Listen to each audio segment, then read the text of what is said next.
Shqiptarët që duan ndryshimin janë në masë të madhe të pakënaqur me qeverinë. Thuajse 70% e qytetarëve shqiptar janë të pakënaqur me qeverinë dhe Edi Ramën dhe kërkojnë ndryshimin. Por shqiptarët, po në të njëjtat sondazhe, nuk e mbështesin lidershipin aktual të Partisë Demokratike, i cili është në kuotat e 20% të mbështetjes bashkë me aleatët e tjerë të Partisë Demokratike.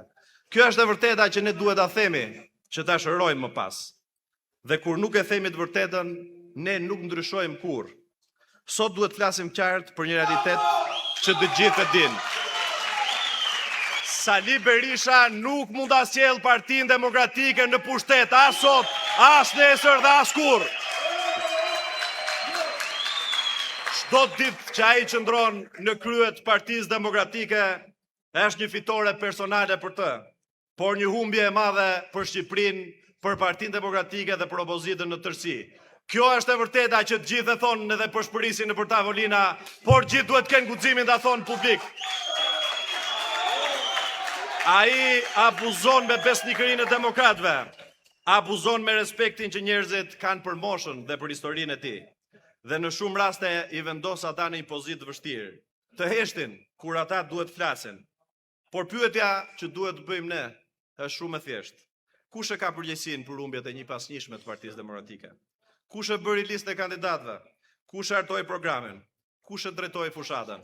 Dhe mbi të gjitha, si është e mundur që Partia Demokratike humbi më thellë se sa në zgjedhjet e vitit të mbrapsht 1997? A mund të kaloj kjo pa përgjegjësi? Jo dhe jo. Unë kam qenë në çdo qytet. Kam takuar të rinj, profesionistë, qytetarë të ndershëm dhe kudo kam dëgjuar të njëjtën thirrje.